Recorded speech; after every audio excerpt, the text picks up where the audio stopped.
Hi guys, welcome back to the channel. It's me Pranesh, the South African Wanderer, and today I'm coming to you from a very grey and rainy Johannesburg. It's Monday the 27th of December, so we are in that week between Christmas and New Year's where everyone is taking stock and relaxing, hopefully, and not at work, hopefully.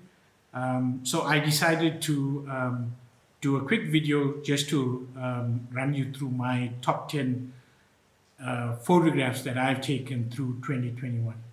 So if you're on Instagram, you'll know that Instagram has a top 9 that they usually run around this time of the year, where they select the images that have got the most likes on your timeline for the year. And you can then post a quick collage of 9 images that they pick as your top 9. So I wanted to quickly go through my top 10 images for the year, for 2021. I've done a lot of traveling this year, and we got, I think, a few terabytes of images on the hard drives that I've backed up. So I went through manually and selected about 50 images and then whittled it down to my top 10. I'm not too sure that everyone will know, but before I started up all this YouTube stuff, my first love was wildlife photography, and I've been doing wildlife photography for the better part of 10 years now. And in the last 3 or 4 years, I've actually developed it into quite a big passion of mine. So I just want to run through, some of the images that I think are my better images for the year. Not necessarily the ones that, got the most likes on Instagram or the most attention, so to say, but the images that I feel are my top 10 images for the year. So we're going to start off with number 10. So in May this year, I made a trip to Kruger. Jayesh and Prasheen were off to Elephant Plains on I think it was 4-day tour, where they were getting mostly big cats and leopards especially. And I decided to make a turn into the Kruger proper. So I got in at Orpen Gate and was staying at Tamboti camp. And one of the first images I got was of this striped kingfisher, which I rate as my number 10 for the year. I promoted this image on Instagram, and it got, I think, more than 1,000 likes. So if I did the Instagram top 9, this would be number 1. But for me, it's made it into the top 10. That trip itself was quite a significant trip, and there's a second image in this top 10 that I will go through and discuss. But there were quite a few images that I got on this trip that were quite good as well. So yeah, that's my number 10, the striped kingfisher. On that same trip, on the way back from Kruger, Jayesh, Prasheen and I actually made a stop in Dullstroom. So in February, I had also made a trip with Prasheen, and we stopped at Dullstroom on the way back from Kruger, hoping to visit the Dullstroom Birds of Prey and Rehab Center, and do the bird photography session that they offer. Unfortunately, in February, what happened was the weather didn't play along, and I think it was rainy the morning Prasheen and I had scheduled our session for, and we couldn't actually get that session done. So in May, when we went back to Kruger, we decided to make a stop past the Dullstroom Birds of Prey Center again, and this time we booked 2 days just in case there was a weather incident which did occur. It was too windy on the first day that we were in Dullstroom for. So we got to do our shoot on the second morning, and we got some fantastic shots. It's one of the experiences I've really enjoyed this year. And my number 9 image is therefore then this barn owl. I think her name is Heidi, and she was the first bird that the trainer actually brought out, and we had I think the best light with her and spent some good time shooting her, taking off and landing as well. So this is one of my top shots for the year. I think more than the shots itself, that visit to the Dullstroom Birds of Prey actually helped get me more confident in getting birds in flight, and that helped with some of the later trips. And I think there's an image coming up that will actually highlight the birds in flight photography. Then I think my number 8 image is from the Drakensburg. I've actually done the Tugela Falls Sentinel Peak hike twice this year. The first time I went up with a group of friends and was discovering the hike itself and how how it was for myself. It was one of my bucket list items, so I actually went up and got it done. The second trip I did was for actually clients that I took up to the top of Tugela Falls in November. And I think the two experiences were similar but quite different as well. So when we went up the first time in April, it was freezing, like literally freezing. The temperature dropped to, I think, minus 3 or 4 degrees at night. And then, in the morning, it was still very cold when we got up. But because it was so cold, we had clear skies, as we do here in South Africa when it gets towards winter. And then in November, because summer is our rainy season, we got the inversion. So and that's when the clouds actually form below the altitude we were at. On top of the Tugela Plateau, I think you at about 3,100 meters above sea level, and you were literally standing above the clouds, which form below that altitude.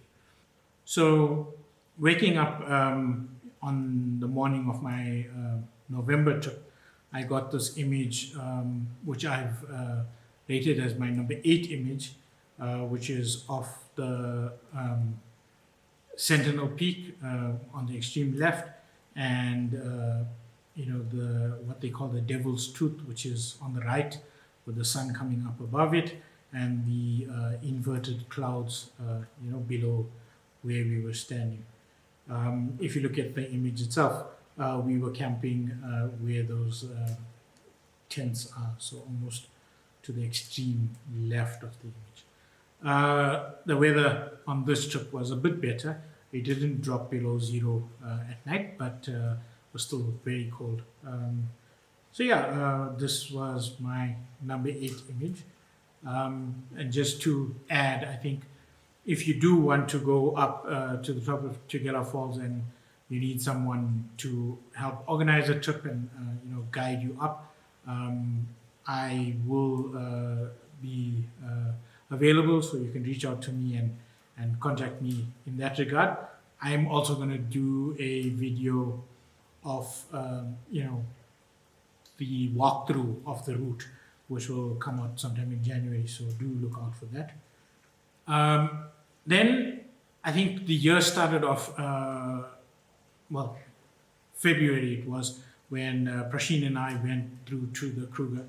It was Prasheen's first trip to the Kruger, and it was just after the hurricane had swept through the northern parts of South Africa, and it affected Kruger, and it rained a lot in the Kgalagadi as well. And what that did was left the park very, very green.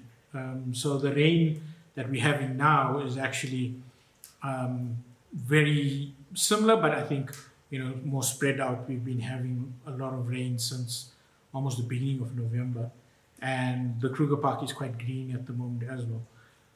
And on that trip, I think we got some spectacular images. Prasheen and I both really enjoyed that trip, and I think we made the most of the opportunities that we had, bush birding, and we also got a lion sighting that you couldn't really see, and then we also had a leopard sighting that I'll speak about a bit later. But I think 3 of the images in this top 10 is from that trip, so it speaks volumes to how good that trip was. And this image at number 7 is of an elephant that is, I would say, not more than 10 meters away from the car. So it was quietly eating on the side of the road, and we saw him and stopped and were looking almost eye to eye to him. And I think it made for a good image, looking through the dense foliage, because even though this elephant is so big and you think they are quite noticeable in the bush, it's actually quite easy to miss them and just drive past without even noticing them sometimes. So yeah, number 7 for me is this elephant who was near the Lethaba camp. I think it was day 4 of our trip to the Kruger in February. And then number 6 was also on that trip. This is the red-billed hornbill, or as we know them, the flying red chili.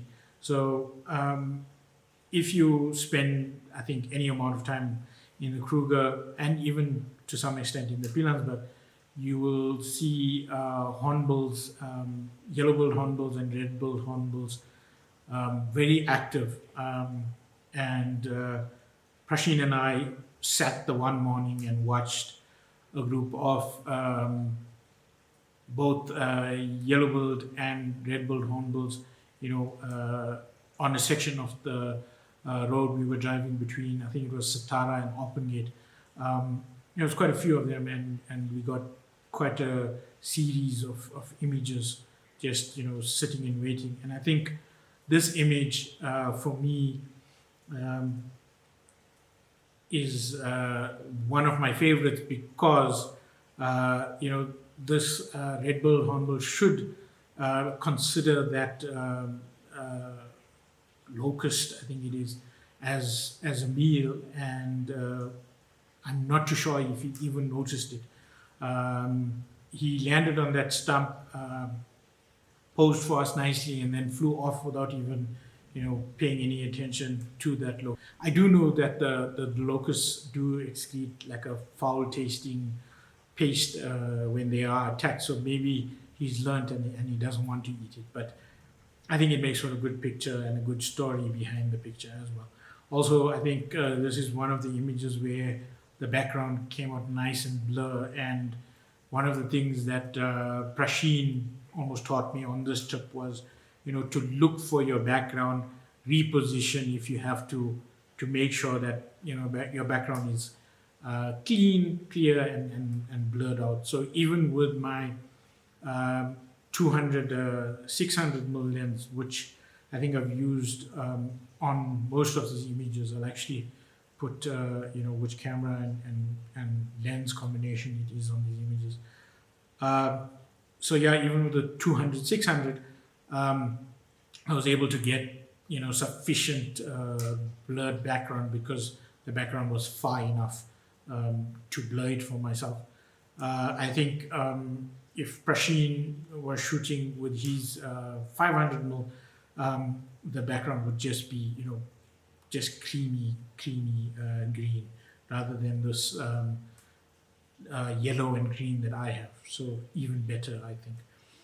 Then in September, I decided to do sort of an epic road trip. I drove down from Johannesburg to Cape Town, met Prasheen, and then we went through to Gannabos to get some star trails, and we also visited Langebaan while we were there. And one of the images will come up from there, and you'll see it. And then after Gannabos, Prasheen and I departed ways. Prasheen headed back to Cape Town and then back to Gannabos because he forgot like half his equipment in the room. And I was off to Ochrabi's and the Kgalagadi. And I spent 5 days, I think it was, in the Kgalagadi, if you include the night that I arrived, and spent two days at Tweedevieren, and then drove up to Matamata, switched from Matamata to the Kalahari tented camps, and then went back to Tweedevieren and made my way out. And I think on this trip, I saw quite a few bee eaters, especially in the early morning light. It was very cold on the one morning, and we got them huddling together. And then I think it was the third day. So after I had checked out of Matamata, I went down towards the Achterloni Museum. And this must have been about 10 o'clock when I got this image of this bee eater, sitting on this, I think it's a camelthorn, a dead camelthorn branch, but I'm not 100% sure. I think it was near the Craig Lockhart watering hole. And yeah, it was later in the day than usual, for good photographs, but I think there was a fire burning, on the Botswana side of the Kgalagadi, and that led to a bit of a haze and a bit more of filtered light. So I was able to actually capture, the colors, the green fluorescent pop that this bee eater actually brings to the dry brown bush in the background. I can definitely, try to clean up this branch, but I think for me, I just left it as it is. It can be a bit distracting, but I think for me, it's more representative of what I saw. So, I will, I think, leave it like that. So yeah, this was number 5 on my top 10 list. Then moving on to my number 4 image, I did mention that I was in the Kruger in May, and Jayesh and Prasheen were off shooting leopards. Driving from Tamboti camp towards Satara camp, keeping a keen eye on the side of the road, I see this outline on, I think this is a knobthorn, a young knobthorn tree, and the outline, is not meant to be there, and it turned out to be this pearl-spotted owl. On our trip in February, Prasheen and I had some spectacular owl sightings at night on the night drives. Pearl-spotted owl, scops owls, and then I think we also saw a marsh owl on the one night drive.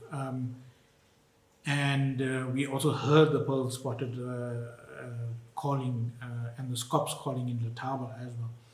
So, we already had some great images, but seeing a scops out, in the daytime for me was really good. And I think the bird itself is quite small in the image, and for me, it almost highlights how tiny these owls are. I think they just over 100 grams, so they're very small. They, I I think, the smallest owls in South Africa.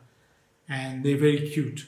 They've got false eyelids on the back of their head. So when they turn around, it looks like, they've got two eyes looking at you. I think it's to confuse predators. And it's one of my favorite owls. And this is definitely one of my own personal favorite images as well. So I think it's a well-deserved number 4 in my top 10. In August, Prasheen, Jayesh and myself made a trip to Giant's Castle. And the main aim of this trip was to get images of the bearded vultures. So you can go check out the video I did on the trip itself. But the bearded vultures are critically endangered in South Africa. Well, the South African population of bearded vultures is critically endangered, with some 300 to 350 individuals that can be found along the Drakensburg and into Lesotho and the Milky Mountains. So we went out to what they call a vulture restaurant, or a vulture feeding hide, and you put out the bones for the vultures to come through and eat, and at the same time you can get some images of these birds coming in, landing, and then taking off again. So we had 4 days in the vulture hide, and I think we had more than our full of photos, not only of the vultures, but some of the other species that also came through to feed on the bones as well, which included jackal buzzards and yellow-billed kites and kestrels and the ravens and starlings that were always there. And we got to see some, magnificent flybys of these bearded vultures and a few interactions as well. And then I think it was the second morning we got this, I got this image, which I rate as my number 3 image of this adult bearded vulture coming in to land. He later moved a little bit more to the left, and there was a raven that was also in the shot, but we got a series of images of him coming in to land. And I think this was one of the images that I really enjoyed of birds in flight, as I spoke of earlier. And that trip for me was, I think, also one of those life-changing trips. I think I will be back and, visit these vultures again, because they are truly, magnificent birds. And again, if you would like to, join me on one of these trips, let me know.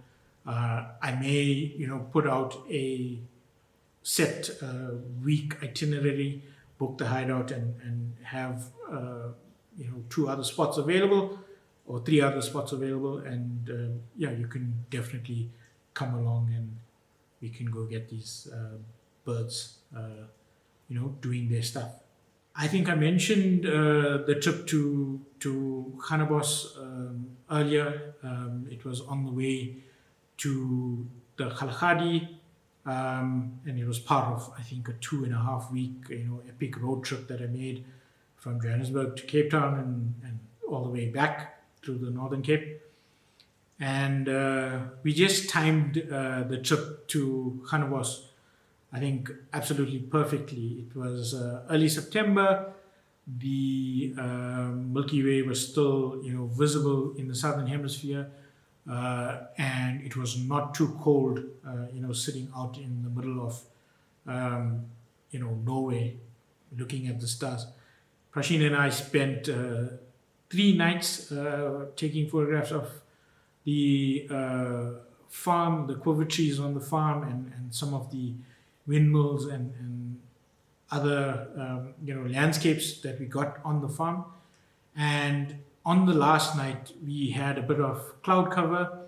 So we went in, had our supper, and then we looked at it and we said, okay, the cloud cover had mostly cleared.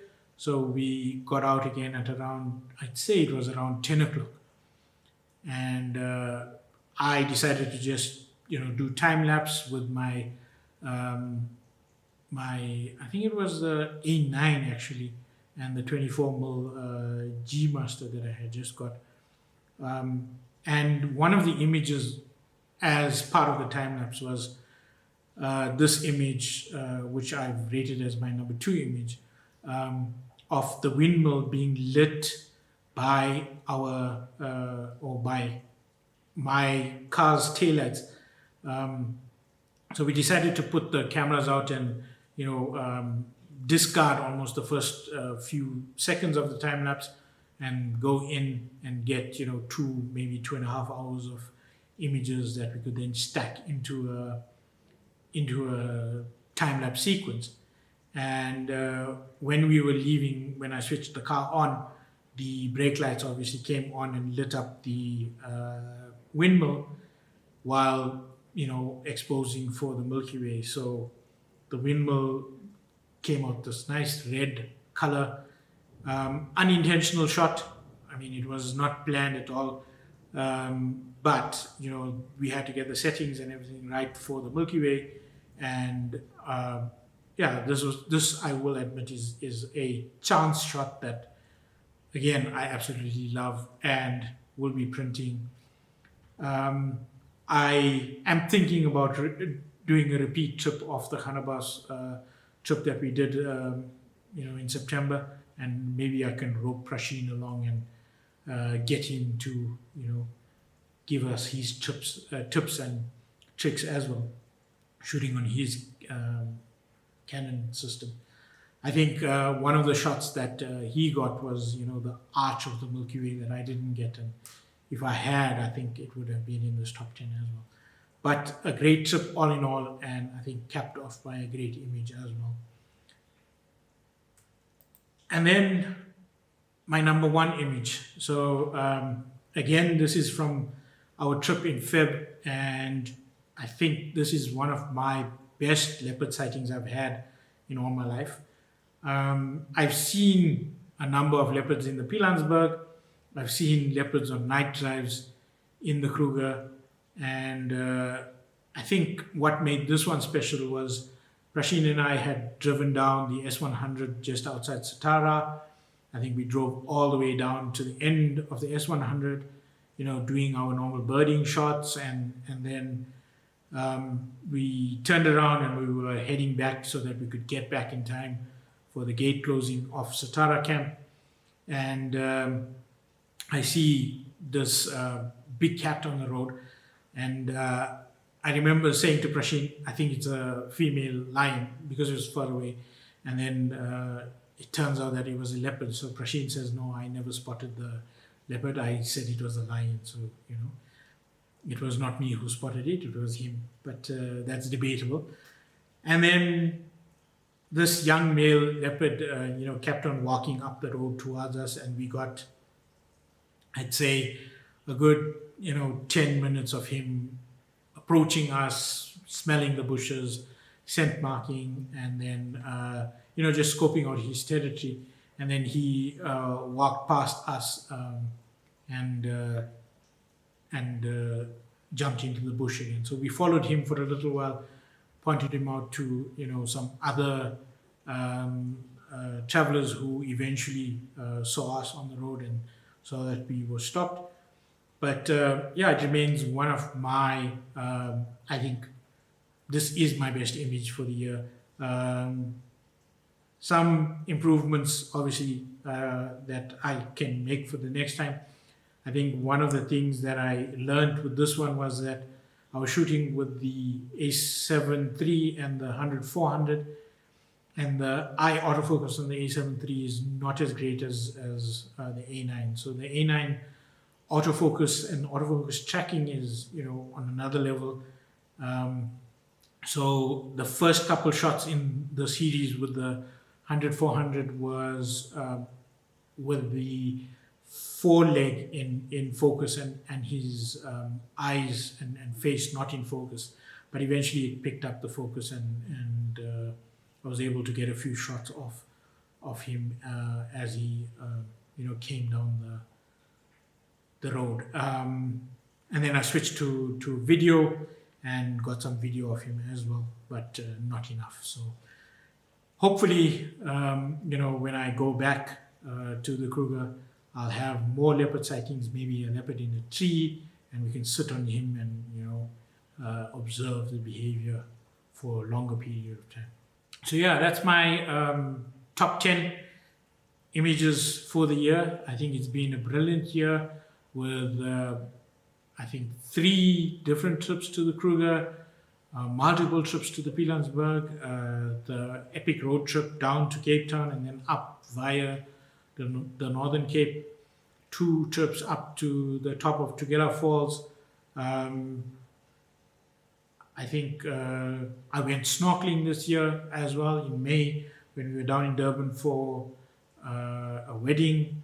And yeah, I've almost, had a year filled with bucket list items that I've completed. So, a really good year all in all, even though we were still in the middle of a pandemic and we went through various stages of lockdown. We had almost an insurrection. Looking back on the year and looking back on the year in photos makes me realize that I've been really lucky this year to get the images that I did get and had some very spectacular sightings, especially with the birds. Some were planned, obviously. I mean, like the vultures and the Gannabos trip with the Milky Way. You have to plan that for, new moon so that you're not getting light pollution from the moon itself. But all in all, some luck as well. And I have to admit that, even with some of the shots, there's a bit of luck involved. But, Gary Player said, the more I practice, the luckier I get. So you have to be out in the bush getting these interactions, actually seeing the animals, then you can, get the photographs of the animals. So yeah, hope you enjoyed. If you have, seen some of my images, whether it be on Instagram or in some of my videos, please, comment with which one was your favorite and whether, my top 10 is representative of, my images this year. And yeah, we'll catch you in the new year now. Thanks for watching. Don't forget to hit that like and subscribe button. Working our way up to 1,000 subscribers and being monetized. Hopefully we can do that early in the new year so that we can, share our adventures with more people on the platform. And then, yeah, if you see me out in the bush, please feel free to come up and say hello and chat a little bit. It's always good to share what knowledge I have. And then hopefully I'll see you on some of my trips for next year. All the best for the new year and catch you in 2022.